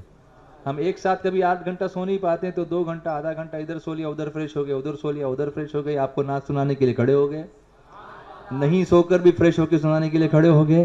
تو یہ طاقتیں روحانی طاقتیں ہوتی ہیں جو اللہ اس کے رسول کے ذکر کی وجہ سے اللہ تعالیٰ عطا فرماتا ہے۔ بولیے نا، محبت سے بولیے نا، اور محبت سے بولو۔ سارے لوگ اطمینان سے سو رہے تھے لیکن حضور جاگ رہے تھے، ساری رات اللہ کی بارگاہ میں لو لگائے ہوئے تھے، اللہ تبارک و تعالیٰ کی بارگاہ میں دعا کر رہے تھے۔ صبح ہوئی، حضور نے خود سب کو نماز کے لیے جگایا۔ بولیے نا، اور پیار سے بولو۔ یہ سرکار کی ذات گرامی ہے کہ آپ ساری کائنات کے محسن ہیں اور اللہ کے محبوب ہیں، اس کے باوجود نماز کے لیے جگانے کے لیے خود بڑھتے ہیں، آگے بڑھتے ہیں۔ ہمیں بھی سنت پر، اللہ کے رسول کی سنت پر عمل کرنا چاہیے۔ خود سب کو نماز کے لیے بیدار فرمایا، پھر نماز کے بعد قرآن پاک کی آیات جہاد سنائیں اور ایسا ولولہ انگیز واز فرمایا کہ مسلمانوں کی رگوں میں ایک کے خون کا قطرہ جوش مارنے لگا۔ کہا یا رسول اللہ صرف اجازت دیجیے، اپنی جان حاضر کرنے کو ہم تیار ہیں۔ انہوں نے کہا تھا نا کہ ہم حضرت موسیٰ کی قوم کی طرح سے نہیں ہے کہ ہم تم سے تمہارا خدا جا کے لڑو، ہم آپ کے آگے لڑیں گے، آپ کے دائیں لڑیں گے، آپ کے بائیں لڑیں گے۔ رات ہوئی تھی، جب رات کو ایک واقعہ اور ہوا، حضور علیہ الصلوۃ والتسلیم نے میدان جنگ کا معائنہ فرمایا۔ یاد رکھو پلاننگ کے ساتھ ساتھ ایگزیکیوشن بھی ضروری ہوتا ہے۔ ہم لوگ میٹنگز میں پلان کرتے ہیں، اس کے بعد بھول جاتے ہیں، اس پر عمل نہیں کرتے۔ عمل بھی کرنا ضروری ہوتا ہے، کل کیسے کرنا ہے، جگہ کون سی ہے، کہاں کھڑا ہونا ہے، اسٹریٹجک پوائنٹس کے کون سے ہونے چاہیے، میمنہ کہاں ہوگا، میسرہ کہاں ہوگا، قلب لشکر کہاں ہوگا، گھوڑے کہاں کھڑے ہوں گے، اونٹ کدھر ہوں گے، تیر انداز کدھر ہوں گے، تلوار والے کدھر ہوں گے، یہ سب پلاننگ کرنے کے ہاتھ میں ایک چھڑی تھی۔ سرکار علیہ الصلوۃ والتسلیم اسی چھڑی سے زمین پہ نشان بناتے تھے۔ میرے آقا فرماتے ابو رہے گا، بولیے نا، بولو نا، اور فلاں کافر یہاں مرے گا، اور اس کی لاش یہاں پڑی ہوئی ملے گی، اس کا منہ یہاں گرا ہوا ہوگا، اس کی لاش یہاں گری ہوئی ہوگی، اس کا سر یہاں گرا ہوا ملے گا۔ میرے آقا علیہ الصلوۃ والتسلیم نے پہلے ہی نشانی لگا دی، اللہ اکبر۔ اور اس کے بعد یہ ہوا کہ جب جنگ ختم ہوئی تو صحابہ بیان فرماتے ہیں کہ صحابہ کرام دیکھ رہے تھے کہ جس کافر کے نام سے حضور نے جہاں چھڑی کا نشان لگایا تھا اس کی لاش ایک لمحہ بھی، 1 انچ بھی، 1 ملی میٹر بھی وہاں سے الگ نہیں تھی۔ جہاں حضور نے کہا تھا وہی اس کی لاش پڑی ہوئی نظر آئی تھی۔ علامہ قمر الزمان خان صاحب اپنے بیانات میں اکثر فرماتے ہیں کہ جہاں میرے آقا نے نشان لگا دیا تھا موت کا اضطراب بھی اسے اس دائرے سے ہٹنے پہ مجبور نہیں کر سکا تھا، موت کے اضطراب نے بھی اسے وہاں سے ہٹنے نہیں دیا۔ نبی کا لگایا وہ نشان تھا اور نبی کے نشان کی جگہ اس نے آخری سانس لی تھی۔ یہ علامہ صاحب فرماتے ہیں، یہ بالکل حق فرماتے ہیں کہ حضور نے جہاں نشان لگا دیا، اس سے پتہ چلا کہ اللہ نے اپنے محبوب کو علم عطا فرمایا ہے کہ کون کہاں مرے گا۔ اس کا علم بھی اللہ نے اس وقت میرے آقا علیہ الصلوۃ والتسلیم کو عطا فرمایا۔ یہ بھی میرے آقا کا معجزہ ظاہر ہوا۔ اب یہ ہوا کہ کچھ لوگوں نے یہ کیا اپنے سپہ سالار، کچھ لوگ جو نا قریش کے لشکر میں ایسے تھے جو نرم دل کے تھے، انہوں نے سوچا کہ یار یہ آپس کے لوگ تو ہم لوگ تو ہیں، یہ مسلمان ہیں لیکن ہے تو قریش سے ہی، کچھ بنو ہاشم سے ہیں، کچھ بنو مخزوم سے ہیں، اور کچھ ہمارے دوسرے قبیلوں سے ہیں، مکے والے ہی ہیں، اور مدینے والے بھی ہمارے رشتہ دار ہی ہیں. تو یہ آپس میں لڑ کے کیا کریں، چلو واپس لوٹ چلتے ہیں، آپس میں بیٹھ کے کچھ مخلصانہ مشورہ کر لیتے ہیں، آپس میں کوئی تدبیر کر لیتے ہیں. مگر ان لوگوں پر مہر لگانی تھی ابو جہل کی، کیونکہ سردار یہ تھا. اب ابو جہل کے پاس جب گئے تو اس نے کہا، تانا مارا اس نے اور کہا ہاں ہاں میں خوب سمجھتا ہوں جنگ سے جی چراتے ہو، لڑنے کی طاقت نہیں ہے، بزدل ہو گئے ہو، ابھی سے ڈر گئے ہو، نہیں میں ایسا نہیں ہونے دوں گا. پھر اس نے وہ جو پہلا قتل ہوا تھا نا اس کے بھائی کو بلایا. اس نے کہا دیکھو ہم لوگ تیرے بھائی کے قتل کا بدلہ لینے کے لیے لڑنا چاہتے ہیں اور یہ لوگ ساری اسکیم پر پانی. اب اس کے بعد میں اللہ اکبر کپڑے پھاڑ ڈالے اس بھائی نے، چیخنے لگا، چلانے لگا، سر پہ دھول ڈالنے لگا، اور اس نے اس قدر واویلا مچایا کہ پوری کفار کی قریش کی جو ٹیم تھی اس کے اندر ایک جنگ کی آگ بھڑک اٹھی اور سارا لشکر چلانے لگا خون کا بدلہ خون سے لیں گے. اب یہ کس نے بھڑکایا تھا؟ ابو جہل نے بھڑکایا تھا. یہ تانا جب عتبہ نے سنا تو وہ بھی غصے میں، عتبہ بھی ایک سردار تھا، وہ بھی غصے میں بھر گیا. اس نے کہا کہ اے ابو جہل سنو، میدان جنگ بتائے گا کہ کون بزدل ہے. لاؤ میری ٹوپی، وہ جو لوہے کی ٹوپی ہوتی ہے نا جو جنگ میں پہنتے ہیں، وہ لے کر آؤ. لو ٹوپی لائے گی اس کا، لیکن سر اتنا بڑا تھا کہ وہ ٹوپی کے اندر فٹ ہی نہیں ہوتا تھا. تو اس نے کہا کپڑا لاؤ، میں کپڑا باندھ کے جنگ کروں گا. تو اس نے سر پہ کپڑا لپیٹا اور جنگ کے لیے تیار ہو گیا. اب میرے آقا علیہ الصلوۃ والتسلیم 17 رمضان جمعہ کا دن مجاہدین اسلام کو صف بندی کے لیے میرے آقا نے بلایا کہ صفیں تیار کرو. صفیں تیار ہوئیں. میرے آقا نے فرمایا کوئی شخص آگے پیچھے نہ رہو، بالکل سیدھے رہو. یہ دیکھو صحابہ کا جذبہ کہ جنگ کے میدان میں بھی سیدھے کھڑے ہوتے ہیں. ہم لوگ نماز میں بھی آگے پیچھے ہو جاتے ہیں. یہاں سے سبق حاصل کرو کہ نماز کے اندر کیسے ہونا چاہیے، بالکل سیدھے ہونا چاہیے، صفیں بالکل سیدھی ہونی چاہیے. اور میرے آقا نے فرمایا کہ تم یہاں پر جنگ کے میدان میں کھڑے ہو، ادھر ادھر کی بات نہ کرو، بغیر ذکر الہی کے، سوائے ذکر الہی کے اور کوئی کلمہ تمہاری زبان سے نکلنے نہ پائے. صرف ذکر الہی کرو گے. یہ کیا. اس کے بعد یہ ہوا جو ہمارے عشق رسول کو اور جلا بخشنے والے واقعات ہیں. سبحان اللہ. حضور رحمت عالم صلی اللہ علیہ وسلم، جس سے آپ اپنے صفوں کو سیدھا فرما رہے تھے، صحابہ کرام کی صفوں کو، آپ نے دیکھا ایک صحابی تھے حضرت سواد انصاری رضی اللہ تعالیٰ عنہ، اور تھوڑا ان کا پیٹ آگے نکلا ہوا تھا. کچھ لوگوں کا ہوتا ہے نا پیٹ ذرا زیادہ بڑا ہوتا ہے. تو حضرت سواد انصاری رضی اللہ تعالیٰ عنہ کا پیٹ کیسا تھا؟ آگے نکلا ہوا تھا. آپ نے اپنی چھڑی سے ان کے پیٹ پر ایک پوچھا مارا اور فرمایا استو یا سواد، استو یا سواد. امام کہتا نا نماز شروع ہونے سے پہلے استو اعتدلو، استو یا سواد، اے سواد سیدھے کھڑے ہو جاؤ. حضرت سواد نے کہا یا رسول اللہ صلی اللہ تعالی علیہ وسلم، آپ نے میرے پیٹ پہ چھڑی کیوں ماری؟ آپ ارشاد فرما رہے ہیں ٹھیک ہے، لیکن میرے پیٹ پہ چھڑی کیوں ماری؟ اللہ اکبر. مجھے اس سے آپ کا بدلہ لینا ہے. سارے صحابہ حیران کہ یہ کیا کر رہے ہو سواد، تم بدلہ لوگے حضور سے؟ یہ جنگ ہم کر رہے ہیں کس سے؟ کفار سے، اور تم حضور سے بدلہ لینے کی بات کرتے ہو. انہوں نے کہا ہاں میں بدلہ لوں گا. حضور کتنے رحمت والے ہیں. فرمایا ہاں سواد تمہارا پیٹ کھلا ہوا ہے نا، میں بھی اپنے پیٹ سے کرتا ہٹا دیتا ہوں، تم میرے پیٹ پہ چھڑی مارو،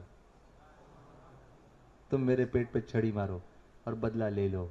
کتنے رحم دل ہیں میرے آقا، رحمت للعالمین ہے میرے آقا، رؤوف و رحیم ہے میرے آقا. اعلیٰ حضرت امام اہل سنت فرماتے ہیں تم ہو جواد و کریم، تم ہو رؤوف و رحیم، بھیک ہو داتا عطا، تم پہ کروڑوں درود. میرے آقا علیہ الصلوۃ والسلام نے فرمایا سواد میرا شکم حاضر ہے.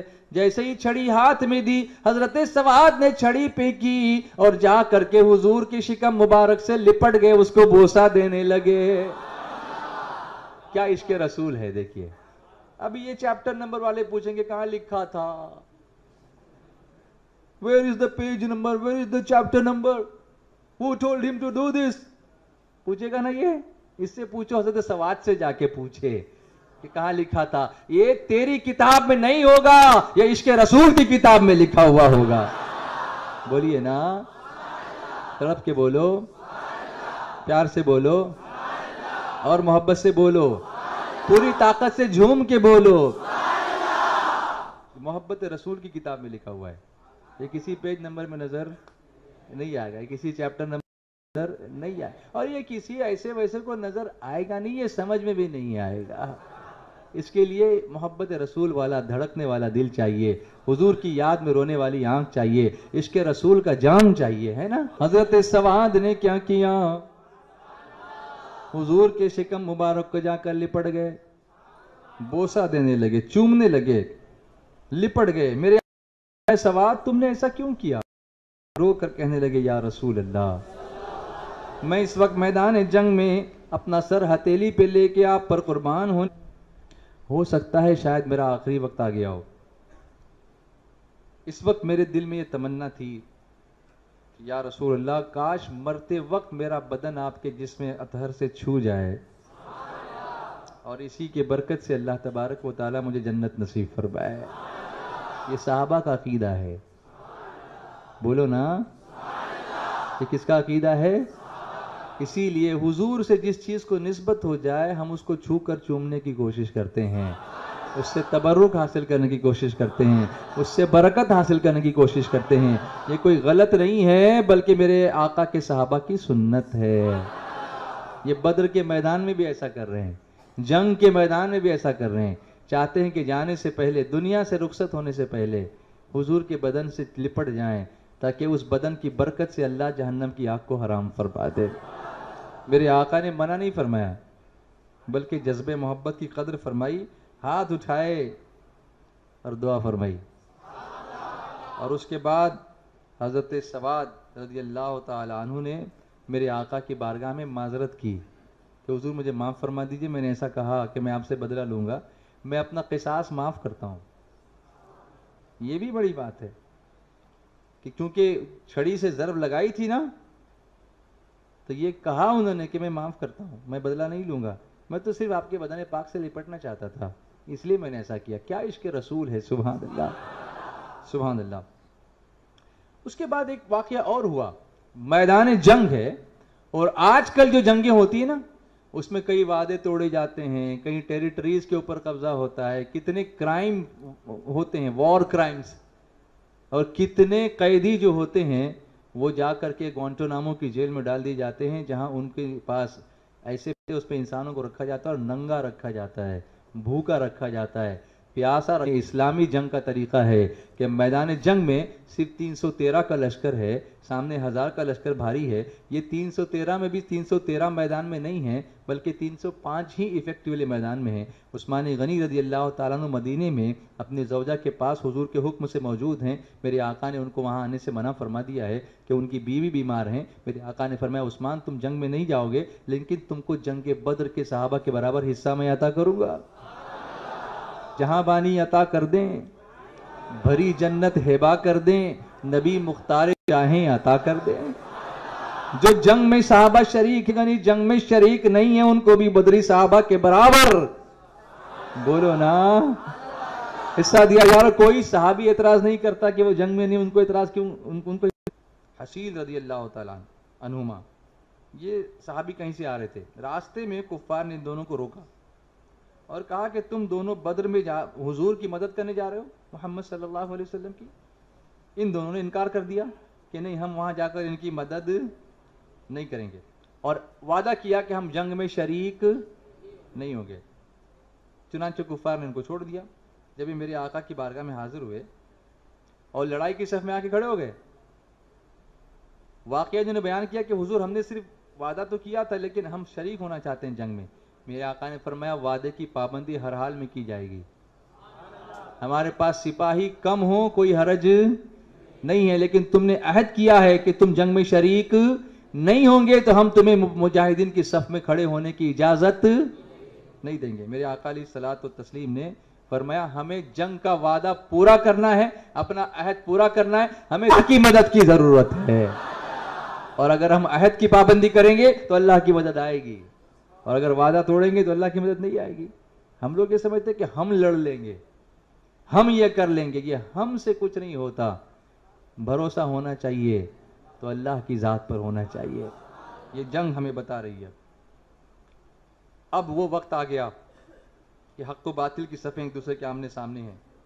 قرآن اس کا اعلان کر رہا ہے, قد کان لکم آیۃ فی فئتین التقطا فئۃ تقاتل فی سبیل اللہ واخری کافرہ. جو لوگ آپس میں لڑے ان میں تمہارے لیے عبرت کا نشان ہے. ایک گروہ جو تھا وہ اللہ کی راہ میں لڑ رہا تھا, اور دوسرا اللہ کا انکار کر رہا تھا. اللہ کی راہ میں لڑنے والے حضور کے صحابہ تھے, اور انکار کرنے والے مکہ کے کفار قریش تھے. سرکار علیہ الصلوۃ والتسلیم صف بندی فرماتے ہیں اور اس جگہ تشریف لے گئے جہاں چھپر بنایا گیا, جس کو عریش کہتے ہیں. میں نے وہ جگہ دیکھی ہے, آج وہاں ایک مسجد بنی ہوئی ہے. سبحان اللہ. آپ سے بتایا نا کہ میں نے وہاں پر نماز پڑھی, میں نے عصر کی نماز کی امامت وہاں پر کی الحمدللہ. اس عریش والی جگہ, مسجد عریش اس کا نام ہے, بڑی شاندار مسجد ابھی بنی ہوئی ہے. سرکار وہاں تشریف لائے. اب معاملہ یہ تھا کہ کفار قریش کا اصل نشانہ جو تھے وہ حضور تھے. وہ چاہتے تھے حضور کو تکلیف پہنچائیں, اور کسی کو نہیں پڑتی تھی کہ وہ چھپر جو تھا وہاں پہ پہرا دے, کیونکہ وہاں کھڑا ہونا موت کو دعوت دینا تھا. کیونکہ چاروں طرف سے 1000 کا لشکر ان کا, اور یہ کتنے 305, ایفیکٹیولی کتنے تھے 305. اب یہ 3 گنا سے زیادہ ان کا لشکر ہے. ان کے پاس سامان ہے, ان کے پاس گھوڑے ہیں, زرہ بکتر ہے, تلوار ہے, ڈھال ہے, نیزہ ہے, برچھی ہے, بھالا ہے, اونٹ ہے, کھانے کا سامان ہے, گانے والیاں ہیں, بجانے والیاں ہیں, غیرت دلانے والیاں ہیں, نوجوان ہیں, اور یہاں صرف اللہ اس کا رسول ہے. سبحان اللہ. بولو نا, تڑپ کے بولو. لیکن یہ سعادت ملی صدیق اکبر کو, جنہوں نے غار بن کر ساتھ دیا تھا. آج یہ یار بدر بن کر میرے آقا کے چھپر مبارک کے باہر سینہ تان کر کھڑے ہیں کہ اگر کوئی حضور پر حملہ کرنے کے لیے آئے گا, پہلے ابو بکر کا سینہ ہوگا, اس کے بعد سرکار مدینہ تک پہنچے گا. میں پہنچنے ہی نہیں دوں گا, بلکہ اس کو موت کے گھاٹ اتار دوں گا. اللہ اکبر. ننگی تلوار لے کر ساری رات پہرا دیتے رہے, اور کسی کی ہمت نہیں وہاں پر آنے کے لیے. اس نازک گھڑی میں میرے آقا علیہ الصلوۃ والتسلیم دعا کر رہے ہیں. میرے آقا فرماتے ہیں دعا مومن کا ہتھیار ہے. ایک ہتھیار وہ ہے جو ہاتھ میں ہے, دوسرا ہتھیار وہ ہے جو دل کی دعا کے سبب نکلتا ہے, الفاظ کے تعلق سے نکلتا ہے. اور اللہ کے پیارے حبیب رحمت عالم صلی اللہ علیہ وسلم دعا فرما رہے ہیں, اے اللہ تو نے مجھے وعدہ جو فرمایا تھا کہ تو ہمیں فتح دے گا, تو اس وعدے کو پورا فرما دے. اللہ کے پیارے محبوب رحمت عالم صلی اللہ علیہ وسلم جوش میں ہاتھ اٹھاتے تھے, روتے تھے, گڑگڑاتے تھے, ہاتھ اونچا کرتے تھے. چادر مبارک جو کاندھے پہ رکھی ہوئی تھی وہ گر جاتی تھی اور آپ کو خبر نہیں ہوتی تھی. سرکار علیہ الصلوۃ والتسلیم کبھی ہاتھ اوپر اٹھاتے تھے, چادر نیچے گرتی تھی, پھر کبھی سجدے میں جاتے تھے, پھر اٹھ کے کھڑے ہو جاتے تھے, ساری رات دعا کرتے تھے. صدیق اکبر چادر اٹھا کر آپ کے کندھے پہ پھر ڈال دیتے تھے, پھر حضور ہاتھ اٹھاتے تھے تو پھر وہ چادر گر جاتی تھی, پھر حضور سجدے میں چلے جاتے تھے. اور میرے آقا علیہ الصلوۃ والتسلیم ان الفاظ میں دعا کر رہے تھے کہ اے اللہ اگر یہ چند لوگ جو تیری راہ میں اپنی جان کا نذرانہ پیش کرنے کے لیے آئے ہیں, تیرے راستے میں لڑنے کے لیے آئے ہیں, اگر آج یہ ہلاک ہو گئے تو قیامت تک روئے زمین پر تیری عبادت کرنے والا کوئی باقی نہیں رہے گا. ان کو تو کامیاب کر, اور مجھ سے تو نے جو وعدہ فرمایا ہے اس وعدے کو پورا فرما دے. جب میرے آقا علیہ الصلوۃ والتسلیم نے حضور کو اس طرح سے بے قرار دیکھا تو یار کا قرار بھی جاتا رہا. وہ دقت طاری ہو گئی, رونے لگے, چادر مبارک اٹھائی, حضور کے کاندھے پر ڈالی اور آپ کا دست مبارک اپنے ہاتھ میں لیا, بھرائی ہوئی آواز میں کہا حضور اب بس کیجئے, حضور اب بس کیجئے. آپ کتنا روئیں گے, اللہ تعالیٰ آپ سے کیا ہوا وعدہ یقیناً پورا فرمائے گا, اور مسلمانوں کو اللہ تبارک و تعالیٰ فتح عطا فرمائے گا. ایسا کوئی یار ہونا چاہیے مصیبت کی گھڑی میں جیسا صدیق اکبر جیسا یار تھا. سبحان اللہ. اللہ ہمیں ایسے سچے دوست عطا جو مصیبت کی گھڑی میں ہمیں سہارا دینے والے ہوں, ہمیں تسلی دینے والے ہوں، اپنے الفاظ کی تسلی دیں، اپنے ہاتھ کی تسلی دیں، کندھے پر ہاتھ رکھیں، ہماری گری ہوئی چادر کو اٹھا کر اپنے کندھے پر رکھیں۔ اللہ تعالیٰ ایک دوسرے کا اس طرح سے سہارا بننے کے ہم تمام مسلمانوں کو توفیق عطا فرمائے۔ اب بس کیجئے اور یہ بات مان کر میرے آقا علیہ الصلوۃ والتسلیم دعا کو ختم کرتے ہیں، اور اللہ کے محبوب اپنی زبان پر ایک آیت کریمہ کا ورد شروع کر دیتے ہیں۔ اللہ تعالیٰ فرماتا ہے سَيُهْزَمُ الْجَمْعُ وَيُوَلُّونَ الدُّبُرَ۔ اللہ تعالیٰ فرماتا ہے ان قریب کفار کی فوج کو شکست دی جائے گی اور وہ پیٹ پھیر کر بھاگ جائیں گے۔ اس آیت کو بار بار پڑھتے رہے۔ اس آیت میں اللہ نے فتح کی بشارت دی تھی، بولو نا، محبت سے بولو۔ اب جنگ ہوئی، میں جنگ کی تفصیل میں نہیں جاؤں گا کہ کس نے پہلے للکارا، کس نے پہلے پکارا اور کس نے پہلے کیا کیا، لیکن ایک واقعہ میں آپ کو ضرور بتاؤں گا کہ ابو جہل کتنی ذلت کے ساتھ مارا گیا۔ اللہ اکبر۔ حضرت عبد الرحمن ابن عوف رضی اللہ تعالیٰ عنہ فرماتے ہیں کہ میں صف میں کھڑا تھا اور میرے دائیں بائیں دو نو عمر لڑکے کھڑے تھے۔ آپ جانتے ہیں نا کہ حضور نے کچھ لڑکوں کو اجازت پھر دے دی ان کا شوق دیکھ کر کے۔ دو نو عمر لڑکے کھڑے تھے، بالکل ینگ، ایک دم یوتھ۔ اے یوتھ، تم بہت کچھ کر سکتے ہو، میں تمہیں لڑنے کے لیے نہیں کہہ رہا ہوں، میں تمہیں تلوار چلانے کے لیے نہیں کہہ رہا ہوں، میں تمہیں کے لیے نہیں کہہ رہا ہوں، میں تمہیں گناہوں سے لڑنے کے لیے کہہ رہا ہوں، میں تمہیں نفس سے لڑنے کی دعوت دے رہا ہوں، میں تمہیں اچھے اخلاق کی دعوت دے رہا ہوں، میں تمہیں قرآن کریم کی تلاوت کی دعوت دے رہا ہوں، میں تمہیں اپنے ماں باپ کا فرمان بردار بننے کی دعوت دے رہا ہوں، میں تمہیں رسول اللہ کا سچا غلام بننے کی دعوت دے رہا ہوں۔ بولیے محبت کے ساتھ۔ دو لڑکے کھڑے تھے، ایک اس میں سے گیا اور حضرت عبد الرحمن ابن عوف سے پوچھا، چچا جان کیا آپ ابو جہل کو پہچانتے ہیں؟ پوچھا کہ بھتیجے تم کو ابو جہل سے کیا کام ہے، تم کیا کرو گے؟ کہا بتاؤ تو صحیح حضور، چاچا جان بتاؤ تو صحیح، میں نے اللہ سے یہ وعدہ کیا ہے، عہد کیا ہے، اللہ سے یہ عہد کیا کہ میں ابو جہل کو قتل کروں گا یا خود مارا جاؤں گا۔ لڑتے لڑتے یا تو خود مارا جاؤں گا یا اس کو قتل چھوڑوں گا نہیں۔ وہ میرے آقا کو تکلیف دیتا ہے، حضور کو تانا دیتا ہے، حضور کو تکلیف ہی پہنچاتا ہے۔ میں دکھنے میں چھوٹا ہوں لیکن میرے حوصلے بہت بڑے ہیں، کیونکہ وہ اللہ اس کے رسول کا سب سے بڑا دشمن ہے، میں اس کو چھوڑوں گا نہیں۔ حضرت عبد الرحمن ابن عوف کہتے ہیں حیرت سے میں اس کا جو ہے منہ دیکھ رہا تھا۔ دوسرے نوجوان نے بھی یہی کہا، چچا جان بتائیے نا کہاں ہے؟ وہی جب اتنے سارے ہیں، ہزار، اس میں سے ابو جہل کون ہے؟ اتنے میں ابو جہل تلوار گھماتا ہوا سامنے آ گیا۔ فرماتے ہیں میں نے اشارے سے بتا دی یہ جا رہا ہے، یہ دیکھو جا رہا ابو جہل۔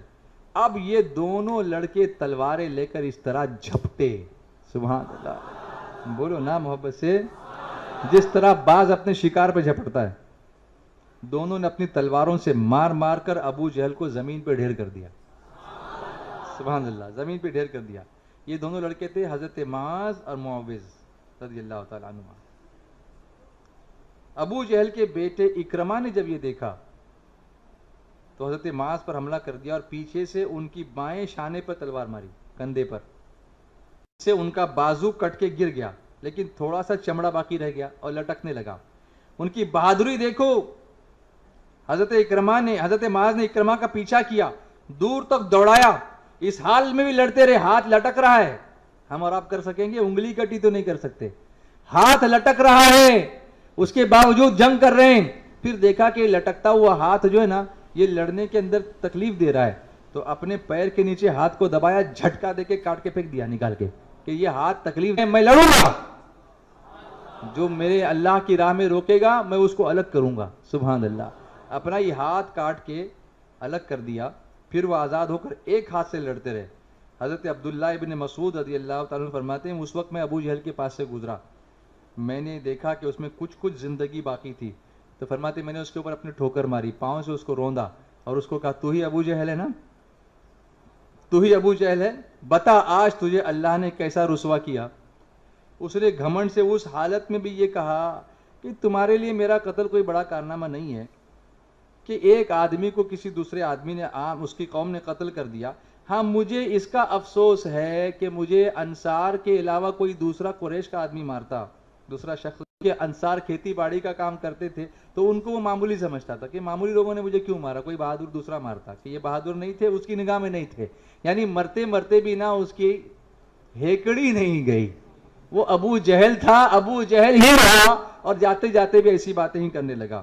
بہرحال ابو جہل نے کسانوں کے ہاتھ سے مارے جانے پر اپنے لیے افسوس کا اظہار کیا. جنگ ختم ہونے کے بعد میرے آقا صلی اللہ علیہ وسلم ابو جہل کی لاش کے پاس گزرے تو لاش کی طرف اشارہ کر کے فرمایا کہ ابو جہل اس زمانے کا فرعون ہے, ابو جہل اس زمانے کا فرعون ہے. پھر حضرت عبداللہ ابن مسعود نے اس کا سر کاٹ کر حضور کے قدموں میں ڈال دیا.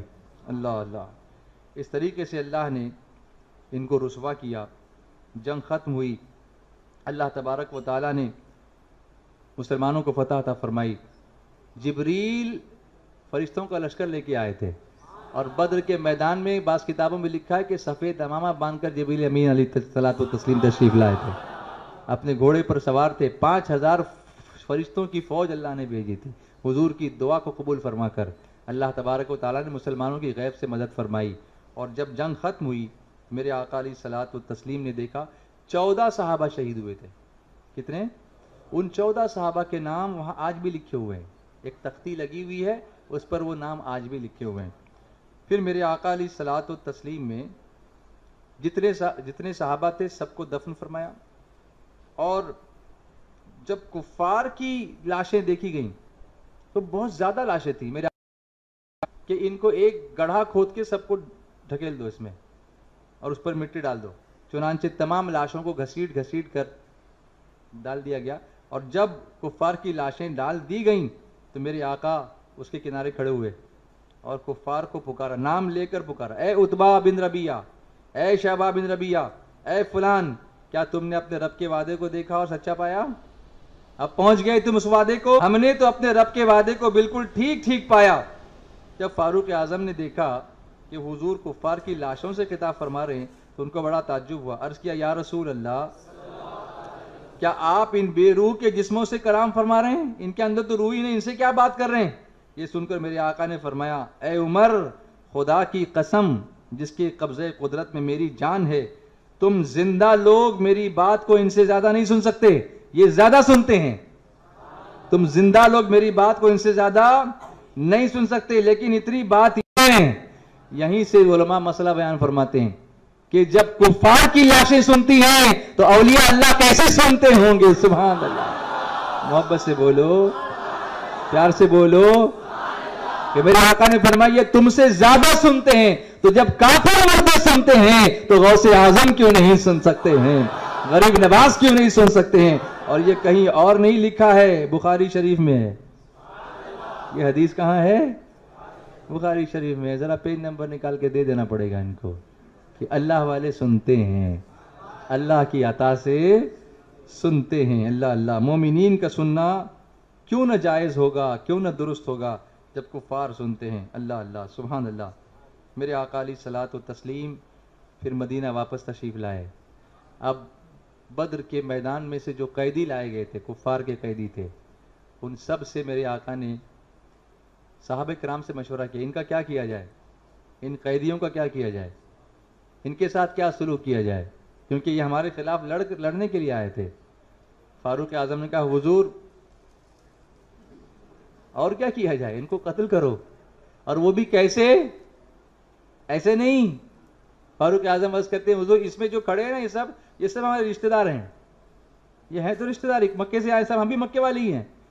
اب سچا قتل وہ ہوگا کہ کوئی میرا رشتہ دار ہے اگر سامنے تو میرے ہاتھ میں تلوار دیجئے میں ماروں, کوئی فلاں کا رشتہ دار ہے اس کے ہاتھ مارے, تاکہ آپ کا سچا محبت والا کون ہے یہ بھی ظاہر ہو جائے کہ اپنے رشتہ دار کو مارتا ہے کہ نہیں مارتا ہے. یہ ہے فاروق اعظم کا ایمان. سبحان اللہ. سرکار نے صدیق اکبر سے پوچھا ابو بکر تم کیا کہتے ہو؟ نرم دل والے تھے. کہا حضور فدیہ لے کے چھوڑ دو ان کو, آج نہیں تو کل کلمہ پڑھیں گے, ان سے کچھ مال لے لیا جائے, ان کو چھوڑ دیا جائے. تو فدیہ مقرر ہوا, سب سے مال لیا گیا. اس میں کچھ ایسے بھی تھے جن کے پاس دینے کے لیے کچھ نہیں تھا. میرے آقا نے فرمایا پڑھنا لکھنا جانتے ہو؟ کہا ہاں. کہا تمہارا فدیہ یہ ہے کہ کچھ بے پڑھے لکھے مسلمانوں کو پڑھنا لکھنا سکھا دو. یہاں سے علم کی اہمیت کہ میرے آقا نے علم کو فدیہ مقرر فرما کر ہم مسلمانوں کے لیے قیامت تک کے لیے راستہ بنا دیا کہ اگر ایسا موقع آئے کہ کوئی تمہارے سامنے ہو جو پڑھنا لکھنا جانتا ہو اور اگر وہ غیر مسلم بھی ہو تو اس سے علم حاصل کرنے میں کوئی حرج نہیں ہے. اپنے ایمان کی حفاظت کے ساتھ ہم اس سے علم حاصل کر سکتے ہیں. اور اس کے بعد ایک معاملہ یہ بھی ہوا, حضرت عباس جو حضور کے چچا تھے, سبحان اللہ, تو انصار نے کہا حضور حضرت عباس ہمارے بھانجے ہیں, ہم ان کا فدیہ معاف کرتے ہیں. لیکن میرے آقا نے فرمایا نہیں, جیسا دوسروں کے ساتھ سلوک کیا جائے گا سب کے, یہ چچا ہوئے تو کیا ہوا, سب کے ساتھ جو سلوک کیا جائے گا ان کے ساتھ کیا جائے گا. اور حضرت عباس جو تھے وہ قریش کے 10 دولت مند رئیسوں میں سے تھے, اور فوج کو کھانا کھلانے کی ذمہ داری ان پر تھی. کس کی فوج کو؟ کفار کی فوج کو. لیکن ابھی تک ان کی باری آئی نہیں تھی کھانا کھلانے کی, اس لیے وہ کچھ سونا لے کر اپنے پاس آئے تھے, اور وہ سونا ابھی تک ان کے پاس محفوظ تھا. وہ سونا حضور نے مال غنیمت میں شامل فرما لیا, اور حضرت عباس سے فرمایا کہ اپنے اور اپنے دونوں بھتیجوں کا فدیہ جو ہے, یہ 4 شخصوں کا فدیہ جو ہے وہ ادا کریں. سونا ان کا لے کے ان کو چھوڑ دیا اور کہا تمہارے جو 4 بھتیجے ہیں نا ان کا فدیہ تم ادا کرو. حضرت عباس نے کہا حضور میرے پاس کوئی مال ہی نہیں ہے, میں کہاں سے ادا کروں؟ اب جو مال تھا وہ آپ نے لے لیا, اب میرے پاس کوئی مال نہیں ہے, میں کہاں سے ادا کروں؟ یہ سن کر میرے آقا مسکرائے, فرمایا چچا جان آپ کا وہ مال کہاں ہے جو آپ نے مکے سے بدر آتے وقت میری چچی ام الفضل کو دیا تھا, اور یہ کہا تھا کہ اگر میں اس لڑائی میں مارا جاؤں تو اتنا اتنا میرے لڑکوں کو دے دینا. یہ سن کر حضرت عباس بولے قسم اس ذات کی جس کے قبضے قدرت میں میری جان ہے, یقیناً آپ اللہ کے رسول ہیں. اس لیے کہ یہ جو مال میں نے دیا تھا اپنی بیوی کو, اس کا علم میرے اور میرے بیوی کے سوا کسی اور کو تھا ہی نہیں, اور جب آپ یہاں بیٹھ کر یہ بات بتا رہے ہیں تو یقیناً اللہ نے علم غیب آپ کو عطا فرمایا ہے, اور آپ اللہ کی عطا سے یہ بتا رہے ہیں تو یقیناً آپ اللہ کے رسول ہیں. اور یہ کہہ کر حضرت عباس اپنے بھتیجوں کے ساتھ مسلمان ہو گئے. محبت سے بولو, تڑپ کے بولو, بہت محبت سے بولو. مجھے بتاؤ کیا جنگ بدر ہمارے عقیدوں پر سٹیمپ نہیں کرتی ہے؟ علم غیب کا عقیدہ, مردوں کے سننے کا عقیدہ, بولو نا, اللہ کی مدد کا عقیدہ, عشق رسول کا عقیدہ, حضور کے بدن مبارک سے لپٹنے کا عقیدہ, حضور سے برکت حاصل کرنے کا عقیدہ, حضور کے بدن ناز سے لپٹ کر جہنم سے بچنے کا ارادہ کرنے کا عقیدہ. سبحان اللہ. محبت سے تڑپ کے بولو, پیار سے بولو. حضور کی برکتوں سے بارش رحمت کے نازل ہونے کا عقیدہ, اور حضور کے وجود کی برکت سے کم لوگوں کی فتح زیادہ لوگوں پر ہونے کا عقیدہ. یہ ساری باتیں یہ جنگ بدر ہمیں بتاتی ہے. اللہ تبارک و تعالیٰ اپنے پیارے محبوب جناب محمد رسول اللہ صلی اللہ علیہ وسلم کے صدقے و طفیل ہمیں شہیدان بدر کا صدقہ عطا فرمائے, ہم سب کو ایمان کی سلامتی عطا فرمائے, ایمان پر خاتمہ بالخیر فرمائے.